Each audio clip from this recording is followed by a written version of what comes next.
All right, welcome into Paydirt Sports, part of the Six Pack Coverage Network. This is Nick Truschel here, solo from the Paydirt Sports team. But as always, got a couple of guests with us today when we're missing some folks. So welcoming back to Bautista. And then we will be having Ryan Schumpert join us later, give us some insider info on some Vols talk. But Toe, first of all, how you doing, man? I'm good. Been good. Thank you for having me per usual. Very excited to talk some NBA shop with you guys or with you. It's there's been some good games, there's been some blowouts, but I think there's been some fun storylines too underneath it all. Yeah, I mean, a lot of crazy stuff going on. Before we get into it, there was a little request here from John Dundon. We have to clear his name before we get started here. So John had talked about a PGA championship stat and figured out the 54-hole stat he mentioned. So what the commentator said was in the PGA championship history, anyone that had a 3-stroke lead or more heading into round 4 had gone on to win the championship 100% of the time. And that was the lead Mito Pereira had on Sunday that prompted the comment by Nance or whoever said it. So just to clear that up, that is the official stat that was given during the PGA championship. So definitely an ultimate collapse from Mito there. But hey, that's golf. It's a mental game, and that's going to happen sometimes. Yeah, no, for sure. I felt bad for Mito though too, because you could just tell in the back line once JT got hot, he was and he was just kind of kept looking over his shoulder. Yeah, he was. So that was pretty crazy. But I do want to talk a little NBA finals and NBA conference finals too. We can start with that before we get into some college talk. But so Warriors, Mavs, kind of a slower series. Warriors were in control most of the time. Luka didn't have much help. Celtics Heat went 7 games and ended up being a 4-point win by the Celtics in Game 7 to pull that off in Miami. So pretty crazy finish there from that series. Toe, what are your kind of perspectives here on the Celtics defense and how they were able to just really destroy Miami's offense this series? Obviously, they dealt with some injuries, but still, the way they were able to stifle everyone. Jimmy Butler obviously had a great night, but didn't have much help outside of that. Yeah, I think like the Celtics, like kind of going into the playoffs, like it was very much kind of like a thermometer like playoff run for them in my eyes, because like they've had some tough breaks in the past. Like, when they first got started, like when LeBron was still on, still on the Cavs, like they got to the Eastern Conference Finals and then they lost to LeBron. Then the next year, I think they lost to the Bucks. Then they got swept by the Heat. So it was like, kind of going into this playoff run, it was kind of, a very good indicator of are Brown and Tatum really ready for the spotlight. And I think that defense has really shown that they are. And I think Tatum specifically, like, yeah, Smart won Defensive Player of the Year. I think Rob Williams he was kind of hurt this whole Heat series and by and large the whole playoffs. But Grant Williams has stepped up a lot on defense too. I mean, he's been insane. And so that's really my biggest takeaway is like even looking at the Heat, who kind of their calling card was defense. But it's like if you looked at their defense, even in that regard, like they're very, very thin. And you kind of saw it in Game 7. Like they're playing. Both teams were kind of playing hurt. But I think that's why I think like the Celtics are going to be a really tough matchup for the Warriors too. Is like their length across 1 through 5 is insane, but they're also it's not like they give up any steps. Like they're super quick. They're all they're kind of like an amoeba, like on defense. Like they all really rotate well. And I think that's obviously why they kind of had the midseason turnaround. But I think Tatum's really grown in that regard too, because you always knew he had the offensive repertoire, but see him like getting after it defensively has what in my eyes kind of elevated their ceiling. So yeah, I mean the Heat played their asses off though. I was very, very impressed with their effort Game 7, because like I was saying, like Hero played like 6 minutes, but very sparingly. You could tell he wasn't 100%. Lowry the same way. Like I mean Kyle Lowry ended up on the floor like every single possession it seemed. It was pretty annoying. Yeah, but he was flopping like crazy. I think a lot of the function of that is just like, he's a guy who, he's like 36 now. He's lost his step, but he just could not get past anybody. I mean, it was a great game though. That was very, very entertaining. Yeah, it was definitely entertaining and a lot more entertaining than really any of the Warriors Mavs games. I felt like Ucla really didn't seem to have much help. Reggie Bullock played kind of trash, had one or two decent games. Dwight Powell, not that good. Max Kleber, I feel like kind of got exposed on defense. Ucla kind of got exposed on defense too a little bit. They really attacked him. Where do you think that Dallas team kind of goes from here on out? They're in a tough spot here. Yeah, I think first of all, like with that series, like you could just tell that they really had no business being on the floor with the Warriors, and the Warriors kind of exposed that. Yeah. But then it's also like when you just named, the supporting characters or the supporting cast for that Mavs team, like none of those guys you're really going to make a deep playoff run with. No. With that being said, like they did really get a lot of open looks in a lot of those games. Like they just could not make anything. I don't have like the numbers pulled up in front of me, but like they could not. Their 3-point shooting percentage had to be just absolutely abysmal. So I think it's obviously a net positive. Like Luka's the man. I think, just a function of them having a lot of tough series in a row. Luka's playing 40 plus minutes a night. Like they just kind of relied on him to do everything. And that just takes a toll, especially when playing a Warriors team that's just going to spread you out so well defensively where they can kind of find your weaknesses. So I think as far as like the Mavs, how they pick up the pieces a little bit is like Hardaway was hurt. Like Brunson's up for extension. So it's like they have a lot of like decent role players, but I think their biggest kind of, and I remember talking to you guys this about when they made the Porzingis trade, is I think what they realized is like Luka doesn't really necessarily need like a 1A, 1B like kind of co-star, but right. So what they ended up doing at the trade deadline is like, let's just surround him with a bunch of shooters. So they got Kleber, they got Dinwiddie, they got Bertans, who really didn't do anything in the postseason, but like they kind of went the more like LeBron approach of like, let's just have like a very versatile defensive team and then filled with shooters. Obviously, like a lot of those players, I really just don't think are that good. A lot of them have just been kind of flyers throughout their entire NBA career. So I think like the blueprint of what they want to do makes sense. But they just do need a massive overhaul because just a lot of those guys like you just see in the Warriors series like just did not belong on that same playing field. And the fact that the Warriors are going to they're going to be good for, it looks like, for a couple of years. You've got the Grizz who without Ja or with Ja are going to be a force to come. The Nuggets are going to get married. Like that West is going to continue to get loaded. Yeah. So it's almost like if you don't really upgrade at any of those positions, you're getting worse. Because also the Clippers dealt with injuries all year. Like They'll I said, be back, though. Yeah. Exactly. Jamal Murray, was out. Like this was kind of a fluky run, and that can kind of be a little dangerous when it's like, oh, you're satisfied with that. You made it. You're one of the last 4 teams remaining, but at the same time, it's like if they don't really make some moves in the offseason, they're going to fall behind the West. No, I agree. And like you said, the West is so young right now. Besides the Warriors, I guess, who are a little bit aged, everybody else has a pretty good young core, I feel like. And the Warriors have even dealt with injuries. Like we forget about Wiseman has pretty much been out this whole time. Who knows if he'll actually end up being any good, but for sure. We'll be interested to see how that pans out. How do you think this finals is going to finish out? I think the Warriors really have the experience here. I mean, think they'll pull it off against the Celtics, but it's going to be a tough fought series. I know that, especially with how the Celtics play defense. And like you're talking about with that length. Yeah, no, for sure. It's funny too, looking at just like the road to get here. It's like the Celtics had this, they swept the Nets, but they had to go through KD and Kyrie. Like those were, game 1 was close. Like they had some tough games. Went to 7 with the Bucks, went to 7 with the Heat.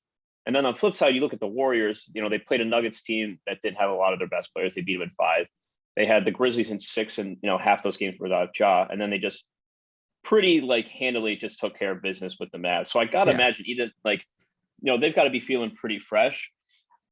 With that being said, though, it's like the Bucks road, like they've had to beat some absolute killers. Where true. The Warriors have had kind of a cakewalk. Where the Warriors haven't had a team that's really kind of gotten after them defensively, and the Celtics are going to do exactly that. And so I think also because the Warriors are so guard heavy, but the Celtics are so long, usually a good counterbalance to a lot of quickness is a lot of length.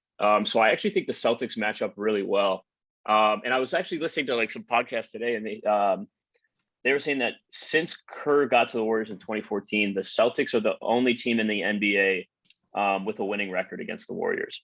And I think it kind Wow. of speaks to that. Is like they have, Marcus Smart, Defensive Player of the Year, whether that's warranted, could go either way, but he's undoubtedly one of the best, defensive guards in the league. You put him on Curry. You have Clay, who he kind of went off in Game 5, but also like by and large has been pretty unimpressive in my eyes throughout the playoffs.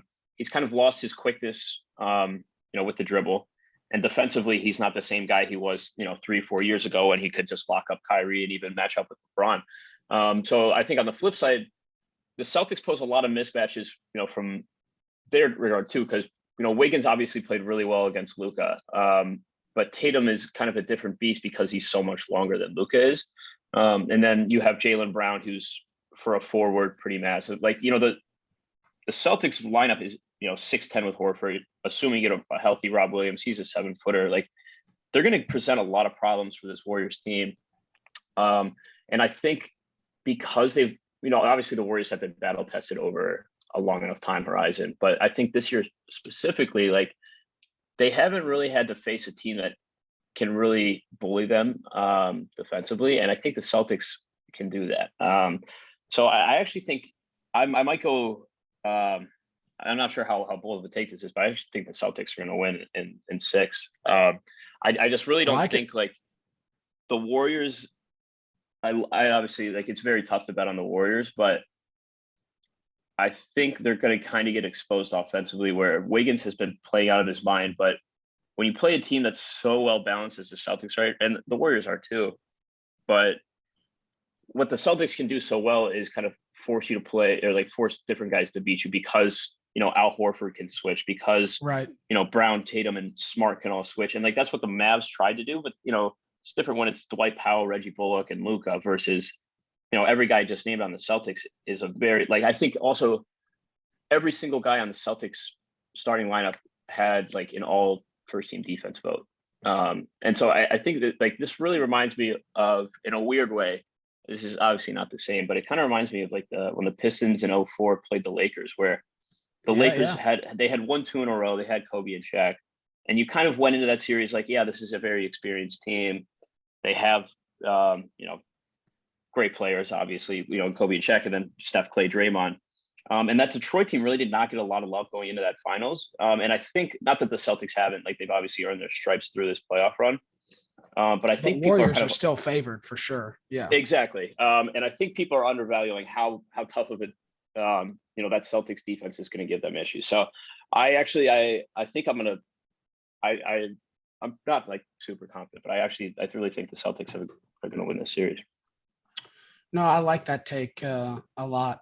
It's, it's like I said, it's going to be a tough series. I think maybe the experience from the Celtics, the Warriors will kind of overtake that defense, and the Celtics young core could get exposed a little bit. But hey, maybe this is the year they kind of step it up and finally make that jump and prove to everybody that, the Celtics are here to stay. Jason Tatum is a superstar. Jaylen Brown is an all-star, borderline superstar. And their supporting cast is great, like you said. For sure. Just like one more point on that too. And it's like, even like kind of looking at Game 7 last night, like by and large, the Celtics really controlled pretty much 46 minutes of that game. Like the second quarter, Jimmy kind of went crazy, but then the fourth quarter, they're up 13 with 3.5 minutes, and you kind of thought like, yeah, it's over. And a big part of like the Celtics problem, not only this year, but in the past, is like they kind of, in certain clutch scenarios or, crunch time, more or less, like they'll kind of play like a hot potato of like who's going to take the shot. So when you're up 13, you end up having Marcus Smart just launching threes, launching layups, and the Heat, who really had no business being in that game, cut it to 2 with a chance, with Jimmy potentially to hit a 3 to take the lead. Obviously the Celtics won, but talk about a team where you can never afford to fall asleep for even 2 minutes is the Warriors. So something I'm like going to try to look out for is, looking for, and that's kind of been very emblematic of these Warriors teams the past couple of years, is, they'll have like a 3-minute burst where, you're up 5, next thing you know, you're down 5, and you're like, what the hell just happened? Yeah. And I think like, given how the Celtics, like, that seems to be a very common issue for them in many of these games, I think that's what scares me, is the Warriors can really end up stealing games by taking advantage of that. And that's been a weak point for the Celtics all year. So it's something I'm going to be looking out for. Yeah, it's definitely something to keep on the mind. I just shot Schumpert a text, so he should be joining on here soon. Going to talk a little college hoops up here next. Toe, I guess while we're waiting here for Shump to get on, why don't you give us a little preview of maybe some Michigan basketball as a fan take here coming up for next year? For sure.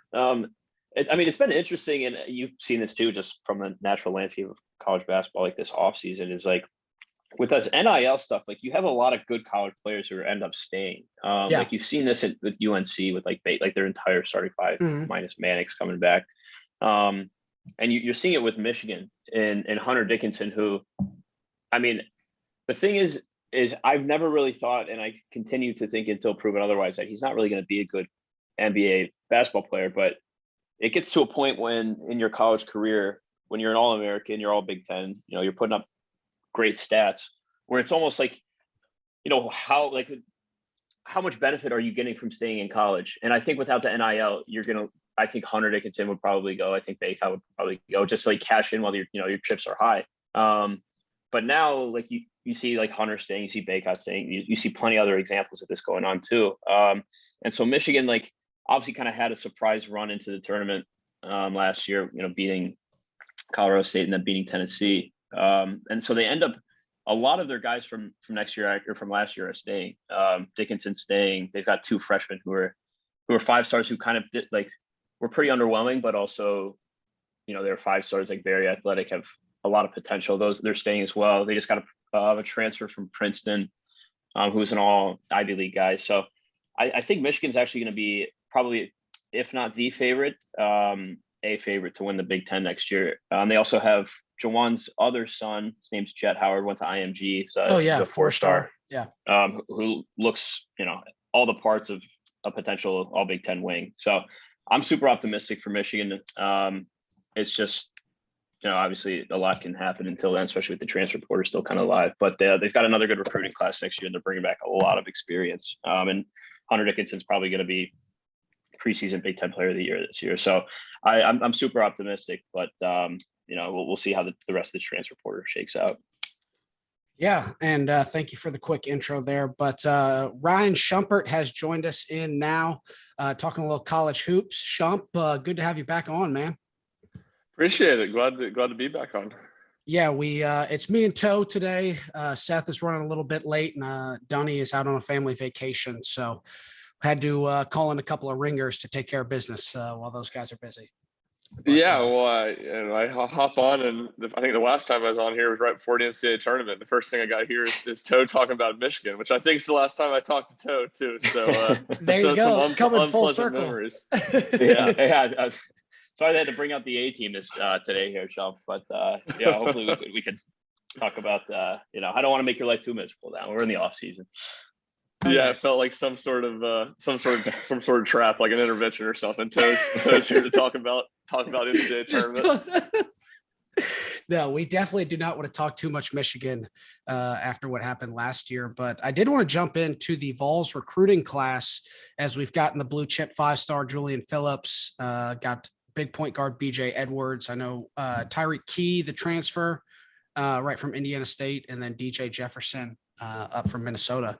Kind of rounding out the class here, getting close to the top 20, obviously returning some big talent, really only losing Kennedy Chandler and obviously Fulkerson. But I think Zakai Ziegler might be able to replace that hole. Shump, what are you thinking for Vols coming up this next season? Yeah, I mean, I think you kind of said it. It's the recruiting class is more about kind of filling a few holes. It's going to be a lot of the same guys, with Josiah, Jordan James, and Santiago Vescovi announcing that they're withdrawing from the NBA draft and coming back to school. So it really wasn't a huge role Tennessee had to fill. And I think of those guys you said, BJ Edwards can maybe help a little bit, but really Julian Phillips, the incoming freshman, is the one guy it's going to have a major impact. And I think have a chance to start. And he's kind of an interesting situation because Tennessee needs post depth, and he's not really a true post player, but I think it kind of can lead to some of the versatility we saw a lot in the last year with Tennessee running a lot of 4-guard lineups. I think we we can see more of that with him. And then Tyreek Key, he will have, some sort of role. What the size of that is will be to be determined. But I think overall, I think the one real hole you see on the roster is the point guard spot. I think Zakai, kind of like what you were saying, I think he can step up in the starting role, but I think you're putting a lot of pressure on BJ Edwards right now to be his backup. So certainly it'll be interesting to see what happens there. Yuri Collins was a St. Louis transfer to Tennessee, was kind of circling. He ends up going back to St. Louis. I think that was kind of a guy that would have rounded out the roster really, really well. And now I think Tennessee will take its last scholarship or two into the summer and see if they can kind of find a sleeper like they did last year with Sakai. Yeah. No, I agree. I think I trust Rick Barnes and his recruiting for sure. I mean, it seems like we've been hitting recently with some of these guys, so I'm excited for that. Kind of looking at around the rest of the SEC a little bit. One team that I'm nervous about is Arkansas. I mean, their class is a monster one this year, and they're obviously returning a lot of talent and back-to-back Elite Eight runs. What do you kind of think about maybe some of the other teams here in the SEC that we need to be on the lookout for? Yeah, it's interesting. Arkansas, I think with Eric Musselman, will probably kind of continue to be an off-season champion, and that's not to say that they haven't been really good during the season, but he's just consistently a lot of turnover with the importer, as John Rothstein says, and I think it's really just one player that they have back from their roster last year. So I think that's what makes them so interesting. While they're a consensus top 5, top 10 preseason team at most outlets, and I think that's their potential. I think by February they very well could be that good. But I think at the start of the season, it's going to be tough for them to play to the preseason expectations because there's just so many new pieces. And I think it's going to be really interesting because LSU, even though I think will take a step back, they seem to have rebuilt pretty well at the portal, grabbing a lot of those Murray State guys. So I don't think their drop-off is going to be as bad as a lot of people think. And then I think, to me, Florida's probably a wild card. Those are the two good programs with first-year head coaches. And then Auburn, as you would expect, has done pretty well in the portal and is bringing in another top class. And then Kentucky's really pretty heavy on the recruiting class. But Cason Wallace is a guy that chose Kentucky over Tennessee, but I've had a chance to follow along and watch a lot of him. And I think he's going to be a real big star. So it's a lot of the same. The top 4 or 5, Alabama brings in a really good recruiting class as well, a little bit less in the transfer portal, but it was top 5 or 6 programs in the conference that have done pretty well this offseason and should have a chance to kind of be fringe top 25 teams next year. Yeah, it's going to be interesting. And I've been kind of checking out some of the recruiting class today and saw Duke is absolutely murdering it here in 2022 with 4 5-stars coming in. Obviously, Coach K is probably done. I still think there's a chance he slithers out of some hole and comes back. But they're obviously going to have a new head coach, but I don't know if it'll really make that much of a difference. I kind of see them in a similar situation as to UNC was, and really just being able to keep things rolling quickly. So it'll be interesting to see how that plays out with how much young talent they have coming in. Yeah, really. I mean, sorry, go on, Joe. No, you got it. I think it's interesting to see Duke, for example, and Kentucky as well. Even with a little bit of attrition, is that's kind of been their MO for X amount of years. Even with K and Shire's always been kind of a lead on the recruiting trail. So you kind of knew there was going to be no follow up with Duke. It'll be interesting to see kind of how much he trying to change from an X's and O's standpoint. It's even looking at their team last year, they were just absolutely littered with talent.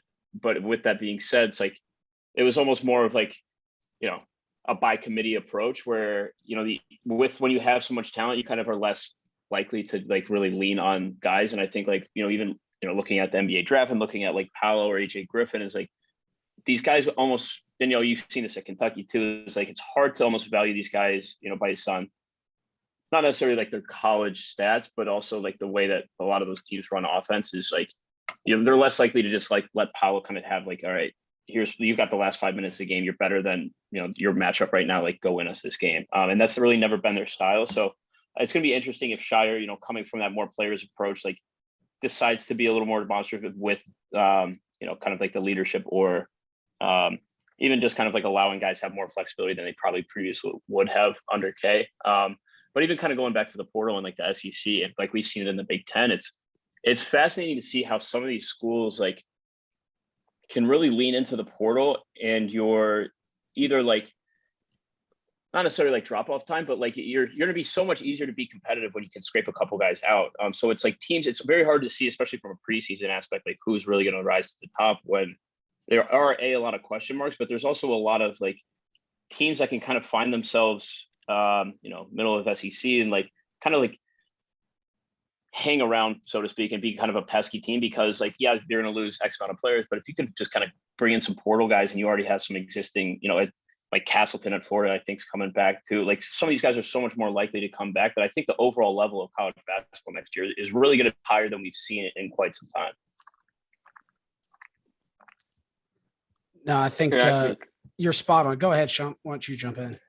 Yeah, I think you've seen that too. Just to kind of Toe's last point about the guys being better or just being overall really high level of basketball this year. I think you've seen that in baseball since COVID, and you just have more guys in general that would still be playing college sports that usually wouldn't be eligible. And I think that makes a big difference. And it's right. He's right that it's so hard to predict with the transfer portal now. I think it's harder than ever to preseason top 25s to predict what teams are going to be because teams can grab a lot of talent. They can have good rosters on paper and it just doesn't necessarily always click. I think Texas last year is a perfect example of that. Yeah. Not that they were bad, but they were a preseason darling going into Chris Beard's first year. They dominate the transfer portal. They bring in Marcus Carr, handful of top guys from really what ended up being a lot of programs that weren't very good where they came from. And it just didn't completely mesh. So I think that'll be interesting. And then the other thing with Duke is just, I think you see it a lot at these big programs. It's easy to sustain, hand off, and have early success under a new coach that follows a legend. I think Kevin Ollie at UConn is probably the most prominent example where these coaches typically set it up pretty well when they leave. And say what you will about Coach K. And I say this like I'm a Coach K defender. I can't stand the guy, but the year-long retirement tour or whatever, however you want to say it, the succession plan that was put into place, I think certainly has set John Shire up to have a lot of success early on. And when you look at his recruiting success as an assistant coach, it's hard not to imagine that they're going to have the talent pretty similar his first couple of years. I think it's going to be more about if he can go out and sustain it on the court, you'll see.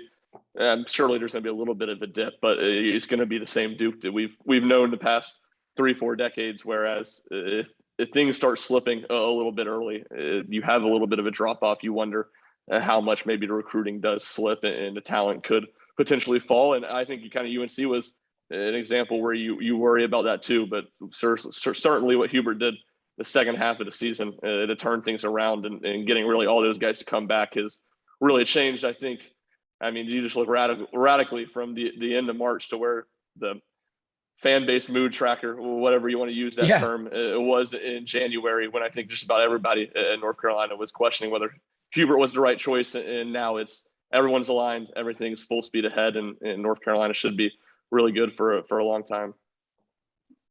Yeah, I think North Carolina and some of those teams just so much history, especially in basketball. You can get teams rolling, and the impact that a small amount of players can have on the team too, I think makes a big difference. Why in basketball, some of these teams are able to just reload. Another team that I kind of wanted to talk about a little bit here to close us out on college hoops is UCLA, who has another big recruiting class coming in. Really like Mark Cronin and kind of the program that he's built there. Underdogs that made it to the Final Four 2 years ago, had a nice little Sweet 16 run last year. They're another team that I'm kind of thinking can make some big jumps this year. What do you guys think? Yeah, I mean, like, I don't even know if like jumps necessarily the right word when they do go Final Four, and then also they were a top 5 preseason team again last year.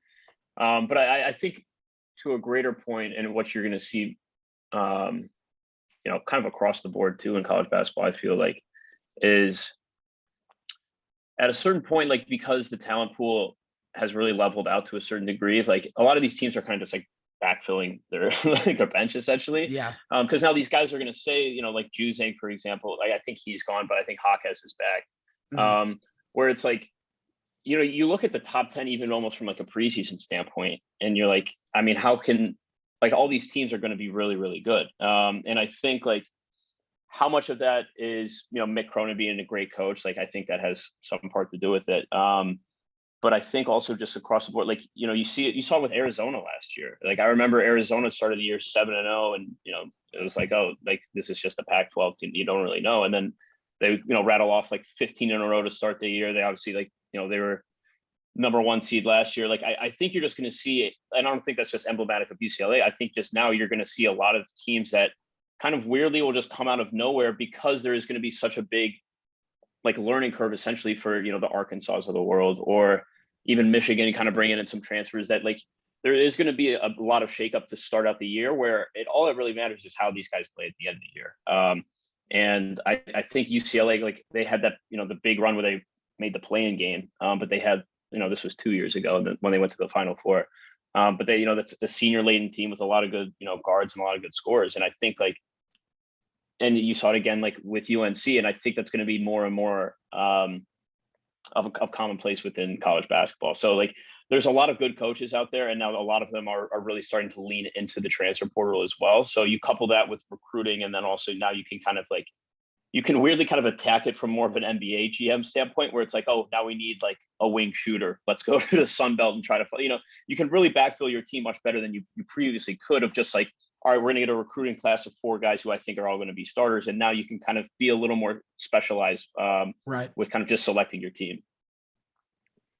Yeah, it's definitely the case. And to me, with UCLA, and Taylor's exactly right. Like, North Carolina, to me, is exactly the exact same spot right now that UCLA was last year. And I think maybe they're in a little bit better spot. Not that UCLA had a bad year by any means, made it to Sweet 16 if I'm correct. Yep. But to be in the top 5 preseason last year, I felt so heavy on a 1 month run where you had Jaime Jaquez playing so much better than he's played at any other part of his career, and Johnny Juzang was obviously phenomenal in that stretch too. Really, just on those 2 players, and I think that maybe didn't make it a surprise when they weren't as dominant in the regular season as they were expected to be. I mean, they were definitely second fiddle to Arizona in the Pac-12, and USC was probably pretty even with them as well. And I think Jaquez is in a really interesting kind of case study this year, just because he was injured for the great deal of last year, and he deferred to Juzang as he should have. But that was UCLA's offense was very much run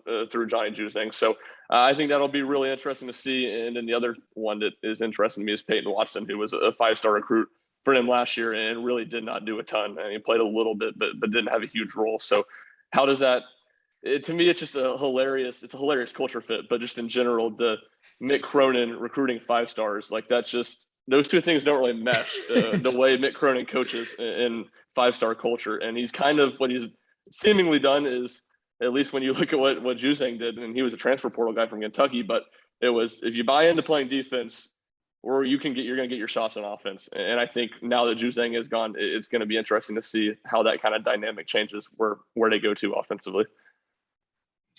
I like it. For the last segment here, I did want to talk a little college baseball while we have the Vols expert here with us today.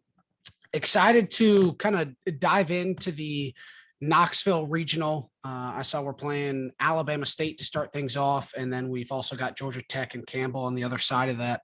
Why don't you kind of just give us a little overall preview, Shump, since you've got some pretty good knowledge on this? Yeah, so I think my number one takeaway looking at it today was some great nicknames. You got the Yellow Jackets, the Hornets, and the Campbell Fighting Camels, which is just fantastic. So I think the overall takeaway, number one, I think is a pretty good draw for Tennessee when you look at it from that extent. It's not a Wright State level 4 seed where I think they're going to be able to hold Chase Dolander and not throw him until game 2 at a regional. But offense, Georgia Tech, top 5 in the nation in runs scored. I think number 4 in home runs. Campbell, top, I believe, 20 offense nationally. So some really good offenses. And when you combine that with Lindsey Nelson Stadium in June, where the ball flies and the park is small, I think it's going to make for some fireworks. I think there was like 12 more home runs in the Knoxville Regional last year than the second most, whichever regional had the second most. I think that gap might even be bigger this year. So I think it's really heavy on offense. But at the same time, Georgia Tech, who's the 2 seed, who's the team expected to compete the most with Tennessee, it's like a team ERA north of 6. So if Tennessee's offense is on its game, which you would expect it would be with the friendly offensive hitting environment I just described, and then also just the depth that it has. I think it's one where Tennessee, in the end, its stout pitching will win out, and they'll be able to advance to the Super Regional and maybe get Georgia Southern. I mean, that the Statesboro region, which is one matched up with the Knoxville region, is to me the most loaded. I couldn't believe Notre Dame wasn't a host. They're the 2 seed there, and then Texas Tech's probably the best 3 seed, which I guess that makes sense. It's the number 16 region, but Right. that'll be interesting because Georgia Southern, that's who Georgia Southern opened the season at Lindsey Nelson Stadium, and Tennessee outscored them like 35-4 in 3 games. And they've certainly never would have thought they were going to be a regional host after that weekend. No. So, and then also that's where Chase Dillon transferred from. So some interesting storylines there if it does get to Tennessee does get to a super regional. So it'll be interesting to follow, but I think I feel pretty good about Tennessee this first weekend. Yeah, I'm really excited for this regional because I know last year, was it the super regional where we were playing LSU? Yeah, correct. That's when the game that Will and I went to, and man, the environment that these fans have just turned up out of nowhere. Toe and I were kind of talking about it before. I mean, this Vols fan base is just a wagon wherever it goes. Obviously loaded up Hoover and was able to get that SEC championship, which gives us a ton of momentum. I hope we don't get a little too fat and happy and kind of excited about that and come a little slow, but I don't see a team like that doing this. I mean, this seems like a team of destiny almost. Everything's gone right for us the whole season pretty much. We had our little slump, got it out of the way, it feels like. So excited to see how this plays out.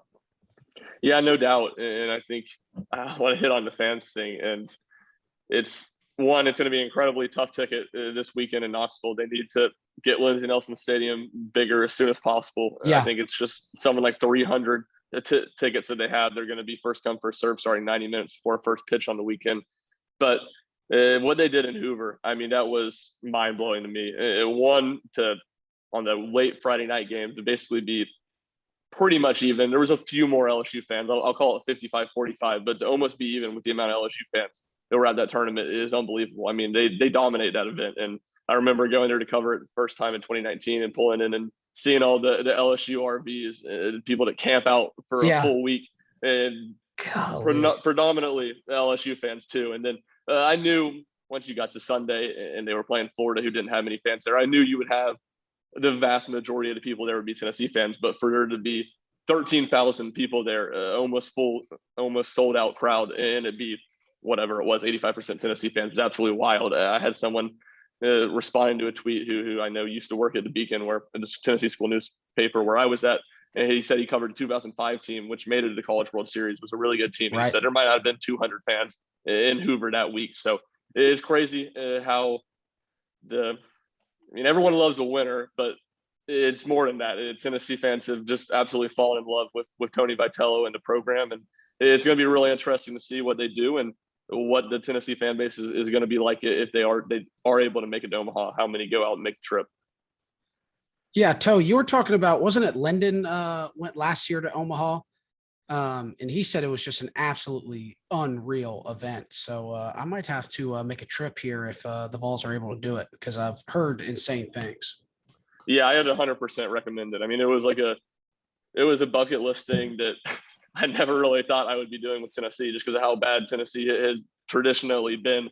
But even when they went there and lost their first 2 games last year and really weren't very competitive in either of those games, it was a super fun week and a super fun event to cover. And the one thing that makes it hard is you can't really, for the fans' perspective, you can't really go out there and do the whole thing if the team makes the run, because it's like a 10-day trip. So you get kind of in the tough ground of, do you want to go early and guarantee yourself a chance to be there and watch them play, or do you want to, and that's especially the case this year with how good Tennessee is, do you want to roll the dice and gamble and see, wait and see if they can make it to that championship series and then come for that? But it's a trip I would 100% recommend to anyone listening. Yeah, definitely. And I'm excited to see really just us get deep into our pitching staff and just let everybody loose, obviously, for this final postseason run. I think that's probably the most underrated piece of this Tennessee team, because everybody loves to talk about the big bats that we have and how many home runs and all that stuff. But obviously the pitching staff is absolutely loaded top to bottom. Pretty much every guy you really need on a team. So how important do you think pitching is really going to be? I mean, it obviously is one of the most important things of baseball. A pitcher can control the game, but do you think the Vols are going to be able to maybe rely on some of that pitching staff if the bats go a little bit cold. Yeah, to me, that's definitely their biggest strength. And I think Evan Russell even said it back maybe 6 weeks ago now, where he's like, the offensive numbers are great, but it's this pitching staff that makes it special. And I think that they've done a good job of managing those guys. They have so many young guys where Burns and Beam, none of them pitched their junior year of high school because of COVID. Beam had Tommy John his senior year. So they've really had to manage those guys. Even Dollander, who was at Georgia Southern last year, is already thrown, even missing 17 days with an injury, has already thrown 25 more innings than he threw in his freshman season. And then again, his senior season of high school, he didn't pitch because of COVID. So I think they've done a really good job of managing those guys. And you said it, the depth. They go starter wise, they go 5 deep. Guys they feel really good about. And just in general, they have 9-10 arms that they feel really comfortable. And I think that's what makes them in a regional so tough to beat, because it's all about your pitching depth. And then if you get to Omaha, so much of it's about your pitching depth. I think that makes them really tough and would give them a great chance to win it all if they made it. That's where the super regional, I'm not counting my chickens, before they hatch on Tennessee making it to Omaha, because it's super tough. Regional, it's 3 games. Anything can happen. Baseball is a very random sport, and any team that's going to make it through a super regional is going to have enough pitching to be good in a 3-game set. And look, Arkansas was the great example of it last year. The Vanderbilt team that has the best SEC record in conference history lost 2 games in the super regional to Louisville. Like 2013. So it'll be really interesting. It'll be interesting who ends up, because I do think Tennessee will get past the regional. It'll be interesting to see who ends up coming in, especially with Notre Dame. That's a program that has a lot of talent. I think was underseeded and was in a super regional last year, lost really competitive super regional at Mississippi State, who obviously went on to win the national championship. So as good as Tennessee's been, there's I think some teams matched up with them that could play them in super regional that certainly would have the confidence and the capability to beat them in a 3-game series. So who are you taking out of that Statesboro regional if you had to choose? I mean, obviously, would you go UNC Greensboro, that 4 seed? Because Notre Dame and Texas Tech, honestly, they do scare me a little bit. Both of those teams have been shown flashes of greatness. And like you said, it's a 3-game series. Anything can happen if a team gets hot. Yeah, I would probably go with Notre Dame. Just kind of from what I said, I think their lineup is the best of any of them, which I think is kind of the key to coming in and beating Tennessee, is getting to that really good pitching staff. And you can do that in the small ballpark. So yeah, I would probably take Notre Dame. I do think that the one thing that you look at for maybe the support Georgia Southern, who I imagine will be the least picked number, host seed of any of the 16 regional sites, is the fact that Texas Tech and Notre Dame are going to have to play on that first game, and they're going to hand one of each other a loss. And if you lose that first game, it's just nearly impossible to come back and rattle off, I think, what has to be 5 straight wins at that point to win the whole thing. And if Georgia Southern can take care of UNC Greensboro, which isn't a guarantee, but they weren't the SoCon regular season champ. They just win the tournament, and they had a good season, but not, I don't think, an Elite 4 seed by any means. If they do that, it's just going to come down to that second game, and they're going to be able to have a really good shot against whoever that is. No, I think that's a good take there. Toe, you got any insights on Michigan baseball or anything like that? I don't know how closely you follow it, but if you can give us a little info, I'd love to hear it. Yeah, so sleeper team. They were the 5 seed going to the Big Ten tournament, and then ended up winning the Big Ten tournament against Rutgers, who ended up not making it. They had a program record of like 45 wins. I want to say it's like, if not the most, but one of the like most amount of wins to not make an NCAA tournament. Was kind of a very sore subject for a lot of big Big Ten fans. But this Michigan team, I'm going to be honest, really haven't paid a lot of attention to them, but you have a lot of guys who were on that 2019 team who lost in the final to Vandy in 3 games. They took the first one. So there's a lot of experience within that Michigan team. So they're in the Louisville region. They've got Oregon. I'm going to be completely honest, they're probably going to lose. But it's nice to see them, kind of make a run, especially because with that, breath of Rutgers not making it is, Big Ten baseball, not that there's not really any good programs, but at the same time, they do kind of get ripped just nationally because from scheduling and really doesn't get warm there until again, this is very much just homer excuses, but I do think Northern baseball by and large, and you can see it also, cream does rise to the top. SEC teams pretty much dominate the super regionals. They have been for, ever since I've really like kind of loosely paid attention to college baseball. But I do think like, it happened in 2019 when Michigan had won the Big Ten. They were really good. No one really kind of thought much of them. And they obviously kind of had a very magical run, and they really had no business being there. But like you were saying, like they kind of just rode some good pitching. And if you can get hot at the right time, you have some timely bats, like you can make a run. I think probably not going to be this year. Louisville's kind of a wagon in that region. Yeah. But it's always nice to see, postseason success, especially from teams you really don't expect that much. I think that's pretty good to hear. I mean, Michigan, got to root for them a little bit. I don't really like Oregon too much. So, hey, I hope you guys somehow pull it off. But like you said, that Louisville baseball team is pretty damn good, and they've had a good program here for a while. I feel like they're always kind of just routinely in the mix for making a run at the World Series. For sure. Yeah, definitely. One down year and last year, and then they were back. And then, to Toe's point about Rutgers. Yeah, Rutgers and North Carolina State, the two teams I was really surprised to see didn't make it today. I thought they would, and then Ole Miss was the one that was shocked to see that did end up making it. But yeah, to Toe's point, you can make a run. You get a couple arms hot, and what Michigan that the year they made it to championship. I know they weren't a regional host. Were they even like I could be wrong about this, a 3 seed in whatever region they were in? Yeah, I'm not sure if it was 3, but I think they were 2 seeds. They did win the Big Ten that year. I think it was them or Indiana. But yeah, it was like they had a couple good. They had 2 pitchers who really just were absolutely dumb. You give them the ball, and it was like pretty much if Michigan can score 3 runs, they have a decent chance at winning. So, those guys have since left, but like I said, they still have a lot of talent, from that team. So we'll see what happens. But I'm excited. Yeah, I think to that point about you get 2 pitchers and you can take them a long way. Just look at what Vanderbilt did the last few years with Rocker and Leiter, and obviously those guys were next level good, dominant, top 15 picks in the MLB draft. But I think you've seen this year, you kind of saw it in Omaha last year with how Vandy struggled, even though they made it to championship. Got lucky with that North Carolina State thing. That offense pretty pedestrian, and you've seen it this year. You take away those 2 arms from Vanderbilt, and they've had the worst season they've had in 10 years. So it's a pitching game, and if you get a couple arms, you can ride those guys a long way. I agree. Guys, we're running out of time here. Got a couple of minutes left. Definitely want to say thank you both for filling in here for the boys. It's always good to get some fresh takes and some fresh insight. Any closing statements before I close us out here? No, thanks for having me, Trushel. Yeah, of course. That's it's always been a blast, and maybe we'll see how this NBA Finals series shakes out. But I think we're gonna get some good games here if we want to run it back and kind of go a we might on some have of this to do a NBA little, stuff, especially with the NBA draft NBA. coming up here too. Oh yeah, that's true. So we might have to do a little separate NBA pod. Shump, we might bring you in too. But definitely we'll have to keep you close as we get into the postseason here in baseball, and obviously Vols going for the trifecta in SEC championships with football coming up here soon. You never know what can happen.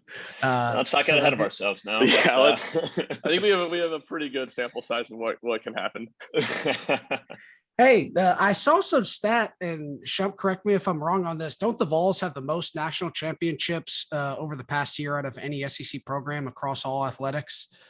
SEC championships. Yeah. At least SEC tournament championships. Yeah. And that was kind of crazy. I looked at it today, and I knew the baseball team, obviously this past week, they never trailed in Hoover. I knew the basketball team didn't trail much. I went back and ran that. It was 1 minute and 7 seconds. And then the soccer team who won down in Orange Beach back in November didn't trail for that whole tournament. So a couple dominant runs from a trio of Tennessee sports teams in the SEC tournament.